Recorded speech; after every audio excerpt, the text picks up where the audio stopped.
Ladies and gentlemen, welcome once again to the South Conclave 2023 of the India Today magazine and group.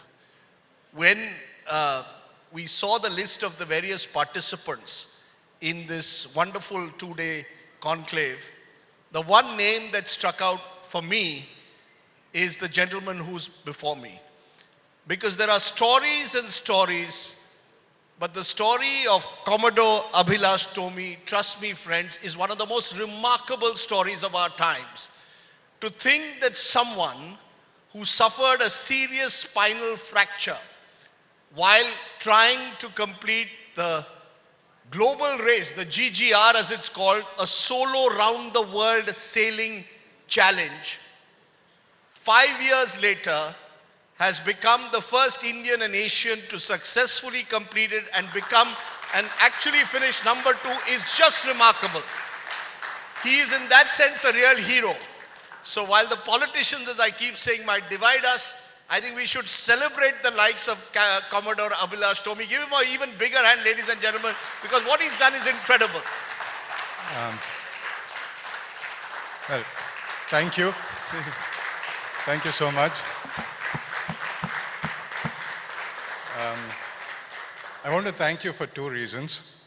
One is for the fantastic applause, and the other is for the promotion that I got today from Commander to Commodore. Thank you very much. Commander,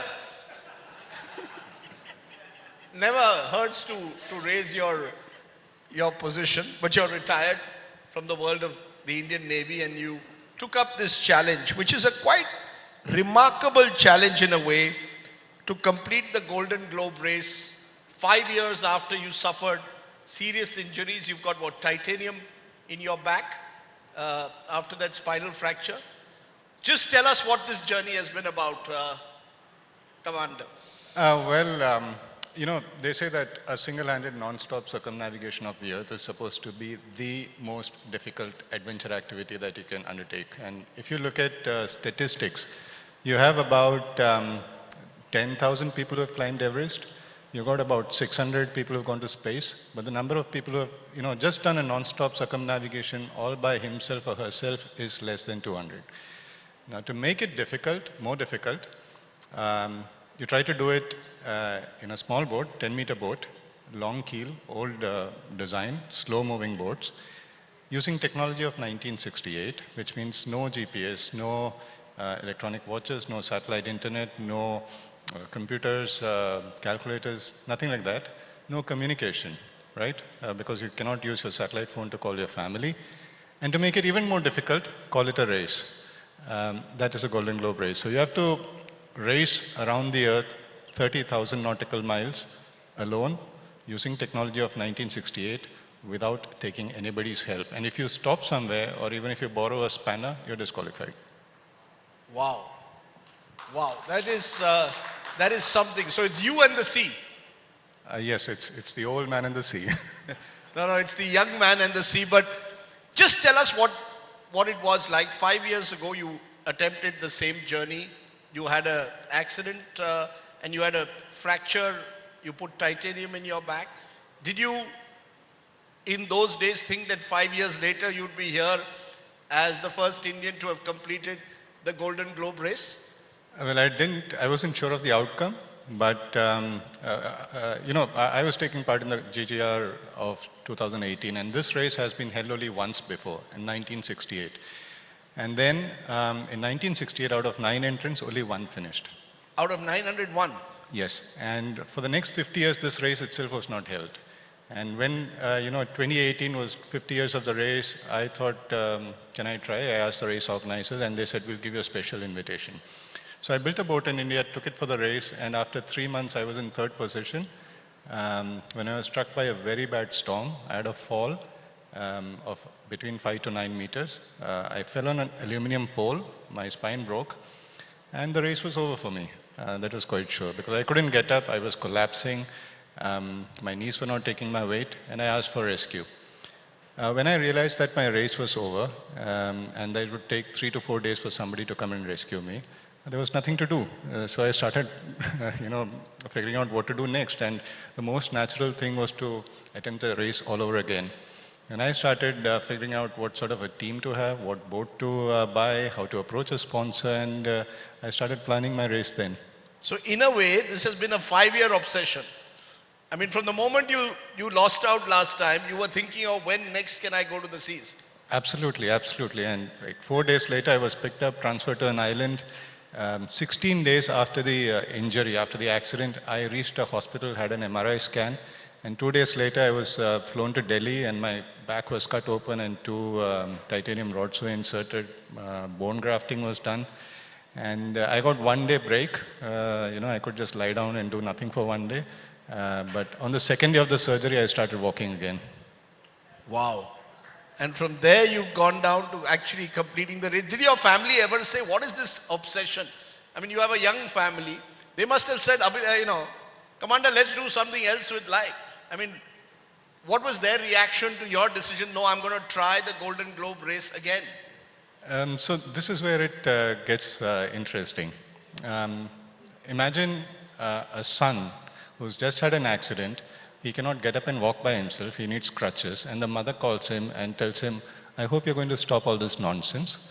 And I tell the mother, maybe if I'm better, I'll try this race again. And my mother tells me, that's exactly what I wanted to hear from you. I want you to go back into the race. And my wife, her name, she's a Bengali, her name is Urmi Mala, which means a string of ocean waves. Wow. Right? How can she stop a sailor from going to sea?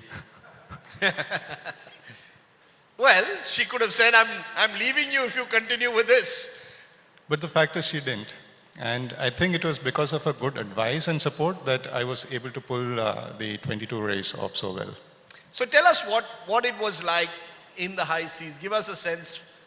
We have absolutely no clue about what the biggest challenges you faced when you're sort of, 30,000 nautical miles is huge. So what were the kind of challenges you faced as you moved from one sea to the ocean across the world? What was the biggest challenge? Well, there's, tremendous solitude, right? Imagine you are standing in the middle of the Pacific and land nearest is about 4,000 miles. And you cross a point which is known as the oceanic pole of inaccessibility or the graveyard of satellites. And you get warnings saying that, satellites are going to rain on you. And the nearest person is that astronaut in the International Space Station who's going around the Earth every so many hours. That's a kind of solitude that you experience. You're sailing in seas that are known to be without rules, without laws, without gods, and without even common sense. Because it's, in my wife's words, the Southern Ocean, God made the Southern Ocean so bad because God did not want humans to go there. We had storms, 60, 70 knot storms were like kind of everyday affair. My boat capsized a couple of times. I had problems with my self-steering. My wind generators punctured the deck and made holes in it. Sails ripped, running backstays parted. The list is kind of endless. So when the boat capsizes, what do you do? I mean, you're there, in the ocean, your boat is capsized. As per the rules, you can't take any help. Am I correct? No help, only a medical emergency, perhaps you can take external help. No, any help you take will disqualify you. You can take information, you can harvest the sea, but beyond that, anybody comes to help you, you're disqualified. So what did you do when your boat capsized? I prepared it for a capsize. I took off the sails, put a very small sail in the front, and then set up the wind pilot in such a way that it goes down the waves. And then once I realized that the boat was quite stable, I set up a camera and prayed hard. You've got fellow participants. Obviously, one of the few things that you can hold on to is that you're not the only one doing it. There are others around you. So is there that camaraderie that builds, or is there each one on his own or her own? You're not looking at what your competitors are doing. Your primary task is you and the water. Your real competitor is the ocean, not necessarily your fellow participants. Well, you're absolutely right. In the beginning, when we set off, we want to win it, and everybody is competitive. But a couple of months down the line, when you enter the Southern Ocean, it becomes us versus the oceans. Sailing, I believe, is the only sport where entrants remain competitive, but they are very collaborative. There was this incident of one entrant losing his boat, a Finnish guy called Tapio, and two entrants, that's myself and Kirsten, rushed to his rescue. In 2018, when I was dismasted, it was another entrant, Gregor McGuckin, who his boat was dismasted, but he set up a jury rig, and he was the first person to attempt to come towards me. So these stories are like, you'll find hundreds of these stories of entrants trying to help the other entrant in a bad situation. In a way, you're being here at the India Today South Conclave, I guess the wheel comes a full circle. You're from Kerala, not too far away. Well, Alapi, Yes, Alaputta is where you grew up. No, father's from Alapi, but I grew up in Bombay and Cochin. But your family is from Alapi. Yeah, father's from Alapi, mother's from a place close by called Chenganasheri, and now we live in Cochin. It's quite complicated. Let's not go there. Now I'm just trying to make the point that I guess water is always a part of the lives of most Keralites. Oh well, that's true. That's true. And because of the fact that my father himself was in the Navy, I grew up, very close to the sea. How important a role was the Navy's role in shaping these decisions that you made? The survival instincts, the skills that you developed, would you give a fair share of credit to the years you spent in the Indian Navy? Absolutely. What I say is that, 3 days in a boat with a broken spine was far easier than spending 1 day in the Naval Academy. Really? Oh yeah, the training was absolutely illogical, unreasonable, and mind-blowingly difficult. So give us, for all of us who haven't been in the Indian Naval Academy and only see the US Naval Academy on celluloid, tell us what that 1 day is like. What is it about this day that you say makes it so very tough? Well, I'll give you an example. We were in sixth term, and sixth termers are known to be the kings of the academy, and they have all the privileges. They can eat how they want, they can march how they want, and they're considered to be kings, like I said. And if they are punished, there is academy no moments, which means that everything is shut down. Even fans don't turn, and everybody is supposed to be inside the barracks. Doors and windows are shut. That's how a sixth termer being punished is considered there. Now, one of those days, in the hot summers of Goa, all six termers were assembled at the parade ground, and we were asked to take off our shirts, shoes, leave our rifles aside, and start rolling. Start rolling? Yes. And we rolled for probably 3 hours in a line across the parade ground and back. And when we do drill in the morning, you got these nails from the boots fall off, and someone would push that nail aside and roll, and the divisional officer would put it back, indicating to roll over it. So you can see their backs becoming red, and then you can see blood flowing. And at the end of these 3 hours, when I went to take a shower, I took a junior with me so that he could pick out all the gravel from my skin in the back. That was the first day. The second day, we went to the hospital 3 times, crawling, and our knees and elbows were like done. The third day, we were doing the same thing in the thorny bushes of, around the parade ground. And we had no idea why this was happening. And turns out that a day before, when we had the academy dinner night, and there was a cocktails, the six termers did not speak to the CO. Wow. So you sort of toughened yourself up in those years in a way in the Navy. It made it that much easier to do this race, because from the outside it looks like the Navy is a lovely world. You're telling us that it is a very, very difficult world there to become a naval officer. Well, it is still a lovely world. If I had a choice, I would start my life all over again with the Navy. What drew you to it? Was this because your father was in the Navy? Was this something that from the time you were a kid you wanted to be part of the Navy? When was it that you decided that, I want to be a naval officer? And when was it that you decided I want to do this GGR race? So two things happened when I was probably 7 years old. One was the voyage of Tryst, which was an army boat that sailed around the world with 6 officers and 19 stops, and that became a Doordarshan documentary, and I saw it and I wanted to go to sea. The second thing that happened was that a plane from my father's base crashed, killing both the naval pilots. And that inspired me to become a pilot. The only place where I could fly and sail was the Navy. So right from that day, I decided I'm going to join the Navy. I'll become a pilot. And 10 years later, I was in the Navy. Another 4 years later, I was flying and I was sailing. So you wanted to be both a pilot and a sailor, and you sort of found your sort of calling in a way as a naval pilot. Yeah, absolutely. And your competitors who are doing this race, did they have that same hard grind that you'd gone through? Are they also, or were they basically sailors who need not necessarily have a naval background, but were people from across the world, presumably those close to the sea in different parts of the world? What was the competition like? Well, they had far more exposure to the sea. The winner of the race, Kirsten, is a professional skipper, and she does this for a job. It's a she. It's a she, yeah. So that's what I believe, The sea doesn't know whether you're a man or a woman. It just understands your capabilities and shows your problems and shows your faults.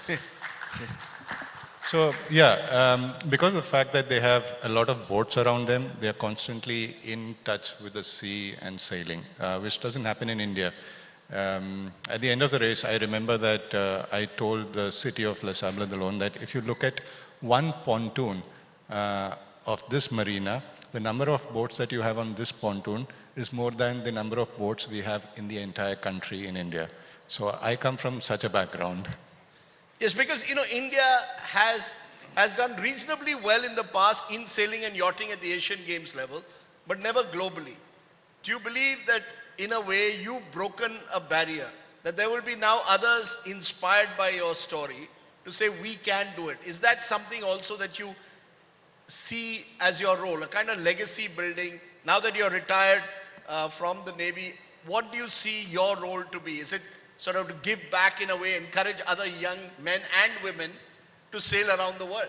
Well, absolutely. I saw the effect in 2013 when I finished the first non-stop circumnavigation. The President of India came to receive, and it was big news. I saw that people took notice and they wanted to go to sea. They wanted to explore the sea using a boat. So I saw that change happening. And now in 22, after I finished the Golden Globe race, I think more people are, taking notice. They want their kids to sail.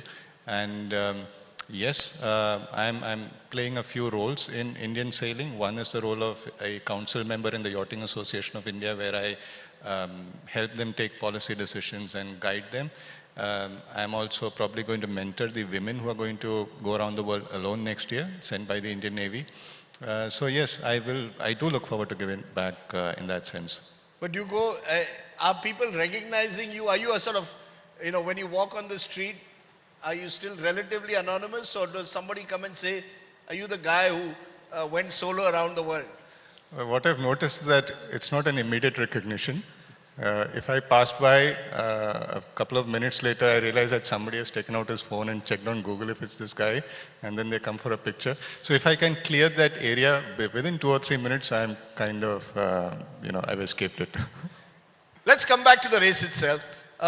We spoke about the difficulties. You said the boat capsizes, and those are challenging moments when your boat is capsized. What's the biggest joy?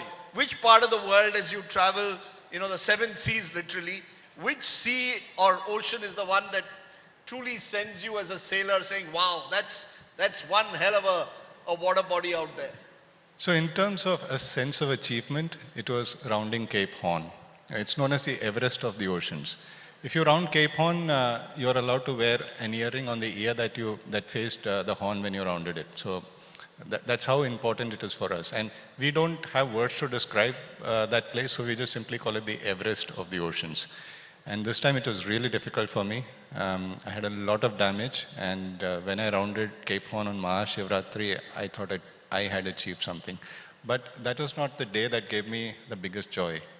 In this entire circumnavigation, my biggest joy came not from sailing, but from something that happened back at home. The thing is, one of the rules of this race is that you cannot use satellite phones to speak to your wife. So you're literally out of touch. When you see a ship, you send them a message and ask them to relay to your wife. And if your wife reads it and sends a message back to the same ship, and you're still within VHF range, you get the response. Now, one of the things that really bugged me in the first 2 months was whether my son had started school or not. And I'll tell you, it was really bugging me. When I crossed the Cape Town gate, my sponsors came out in a boat. They opened the laptop from their boat. They did a video call with my wife. And you won't believe it, that was my son's first day in school, and I saw him in school. And you have no idea how much happy I felt. So you're saying that the real celebratory day was to know your son's gone to school? Cape Horn to hota rahega. Yeah, that's true. What is it about Cape Horn? Because, you know, those of us who studied geography, the great sailors who came to India, including this part of the world, came via Cape of Good Hope. What is it that makes Cape Horn in particular so difficult to navigate or circumnavigate? It's very windy. It's very treacherous. It's unbelievably dangerous. It's cold. You know, these are the characteristics of the Horn. But to get to the Horn, you have to first sail almost 20,000 miles. And by the time you get there, your boat has become really weak. The weather is like bad. Let's say, if you've seen the monsoons, if you're going to see in the monsoons and you think that is bad, that's an average day at Cape Horn. To be honest, I don't have words to describe Cape Horn. So, yeah, it's Cape Horn. Wow. You know, all these challenges and adversities that you faced, what's the message that you have to the next generation who may want to, you know, scale the Everest of sailing, as you call it? Should they be mad enough? Do you have to be a little mad? I'm using it in a nice sense. To decide, even after you've had a spinal fracture, I'm going to do this race. Does it require courage in your view? Does it require a bit of madness? Or does it just require celebration of life? That you believe, you know, this is the way you should celebrate life. What is that emotion that drives someone to do the GGR? It's all of it. It's a cocktail of all these things that you said. But if I were to give an advice, you know, I would tell them to start by taking a risk and increase the amount of risk that they take. And yeah, one day they will be able to finish a GGR, probably win in first position. But it's always about taking risk. And I believe it is in human nature to take risk. So let nobody stop them so that these people can live life to their fullest potential. Wow. You know, Commander, how did you practice for this race? Where did you practice? Where did you do all your practice? The training, the day-to-day grind that perhaps was involved? What was it to prepare for a Cape Horn and the worst conditions that come? How does a sailor practice for an event like the GGR? So this is one of the drawbacks that I had. I found a sponsor, you know, quite late. And then because of COVID and all, I couldn't start my preparations. We had competitors who spent roughly 2 years preparing for the race, and they sailed from North Atlantic to South Atlantic and all the way back, amassing like 10, 15,000 miles of experience before they started. But in my case, I found a sponsor I signed the sponsorship in March. I had 1.5 months to prepare the boat and 18 days of practice, that's it. And as I was approaching the start line, my boat met with a collision. The bow was completely damaged. There was damage to the mast. And the 3 weeks that I had in La Sable d'Olonne before the start, 90% of the time went in repairing this and somehow making sure that I made it to the start line. So who prepares this for you? The boat, is that your sponsor, or did you have to do it yourself? Well, the sponsor puts in the money, and thankfully I found a fantastic sponsor in Bayanat, which is a geospatial artificial intelligence company based out of UAE, and a supporter in jellyfish water sports from Kerala. I'm very proud of them.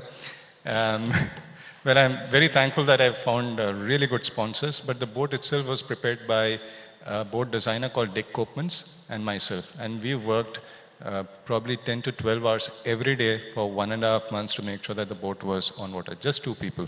And physical training, what about making yourself fit enough to be able to last all those turbulent waters? What kind of fitness? I'm trying to position you as some kind of an Indian Rocky. We grew up on the Rocky Balboa, running down the streets of Philadelphia, practicing every morning, 5 a.m. And many sports persons across the world do it. So what was it like waking up at 5 a.m., possibly doing a run on the beach?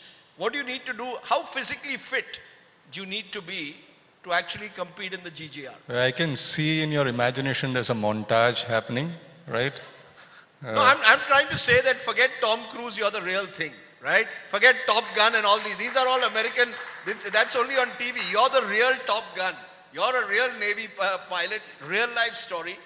I'm just trying to understand what kind of effort it takes, Abhilash, to do what you've done. So just by working on the boat, you develop the kind of muscles that you need to sail the boat. Now, I'll give you an example. You've seen those Jackie Chan movies where a young guy goes to a master and he says, keep brooming like this. And then after like 2 months, he realizes that he was actually working out his shoulder by brooming like this, right? So I had to sand the bottom of the boat. You had to? Sand the bottom of the boat with a sand. Sand the bottom? Yeah, it's like a pretty big boat, 10 meters long. And with one hand, you go like this, like this, like this for like 3 days. And at the end of the, those 3 days, you'll have really good deltoids. So yeah, that's how it was. And at the end of the day, when you come back from the boat, that's when the second part of the work starts. Selection of equipment, your revision of navigation, celestial navigation, which actually works through solution of spherical trigonometry, what watch to buy. So you have to compare all the watches available on the market, which is not so expensive but can withstand the sea. And yeah, that goes on till 12, 1 at midnight, and then you're back in the boat 8 in the morning. When was that moment, though, Abhilash, that you knew you'd done it? Because Hillary, the great mountaineer, says often it's the last steps to the summit that are the most difficult, because it's the journey which you're undertaking, but once you're reaching the summit, it's those last few steps that really matter. When did you know, I'm completing this race, and did you know you're going to be second? Well, when I rounded Cape Horn, I knew that I was about 500 miles behind Kirsten, and then I kept having one problem after another, and my main aim was to finish the race. I really didn't know that I was finishing in second, but I was quite certain that it is second. And I think that, for me, I thought I had done it. I said to myself those words when I crossed the finish line. Till then, I was completely alert and just focused on crossing that line. Okay, I've got my friend Nagarjun, who among his many roles is not just a journalist, but is a qualified pilot. Wow. So Nagarjun, go ahead. You're not a naval pilot, but you're a very good pilot. No, I'm a commercial pilot. You're a commercial pilot. Abhilash, just wanted to ask you about the whole navigation thing. When you're in the middle of the ocean, right, you tend to lose your orientation because you're in the middle of the ocean. How do you do that? Do you still use physical points on the Mercator map or something to pinpoint the location as to where you are exactly? How do you go about the navigation? Absolutely. So first you need to locate yourself, and in the absence of a GPS, you carry out what's called celestial navigation.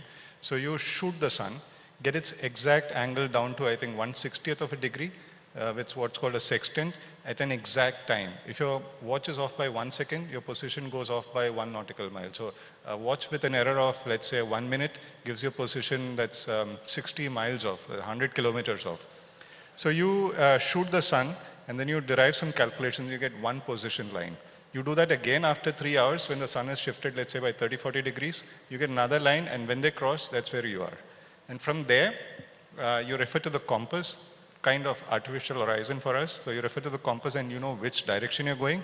And you got a very basic, old style equipment called the log, which is a kind of a fish that rotates in water, and that turns a dial, and that tells you the distance you've run. So you do what's called dead reckoning. From the point that you think you are, from there you do dead reckoning till the next day when the sun comes out again. What about when it's completely, you've got night sky, and a storm brewing in front of you? Ever feel fearful of what lies ahead? Yes, you do feel fear. I won't deny that, but not so much fear that it paralyzes you. Too little fear, and you do some really stupid things and you harm yourself. Too much of fear and it can paralyze you. So the first Tom is scary. The second one is theek hai. And the third one is like, oh, fir se aa gaya. While we end, the good news, of course, is that you've adopted and embraced one of my home states of Goa. You now live there. Yes, I live in Goa, yes. Does that calm you? There's something about Goa, Susegad, as we call it, that must make you feel very calm after all those rough seas that you've gone through. Why did you choose Goa? Why not Kerala? Well, I would have loved to settle in Kerala, but this was a pragmatic choice because I retired from Goa and it was the height of COVID, so I wanted to live in a separate house and not in a housing society kind of a setup. So we picked up a house there and then found that it's a nice place, why not continue living there? But the Susegad is, even better after a fish curry rice. Absolutely. If you have fish curry rice, you have Susegad, you can do anything in life, right? You need those couple of hours of sleep. You're a fish curry man like me. But a final word, son, now that he's in school, you get to spend more time with the family. Has your wife told you now enough? No more races, or is there one more big race left in you? Is there anything else left to conquer after Everest? What? Well, I tell you what, I've not conquered the sea, although many people keep saying that he's conquered the sea. I saw a picture which was shot by a P-8 Orion pilot from the Australian Navy. He came to look for me. He sent a picture of the sea in which my boat was bobbing, and I just couldn't locate my boat. That's how tiny I was. So that tiny person cannot dream of conquering the sea. What I could do was I could conquer myself, or I could understand myself. I don't even say that I could conquer myself. More adventures, definitely. I'm looking forward to probably creating a team that could race around the world. Take Indians and maybe some foreigners and then create a team that could race around the world. I would love to fly around the world someday in a microlight. So these are my, dreams right now. Well, I think one dream certainly should be that if there is any Indian producer out there, cinema producer, world of OTT, the Tarini team's story is now a documentary, but hopefully your story will be much more than that. As I said, you're a real-life Tom Cruise, a real-life naval pilot, and you made this country, your family, the people of Kerala and the people of India very, very proud by what you've done. It is a remarkable story of what human endeavor can achieve. So, Commander Yes. Abhilash Tomy, congratulations and keep inspiring us. It's a joy and an honor to have you here at the India Today South Conclave. Ladies and gentlemen, the first Indian to solo navigate the world, Commander Abhilash Tomy. Give him a big hand, ladies and gentlemen. It's a great story. Thank you very much. Thank you so much.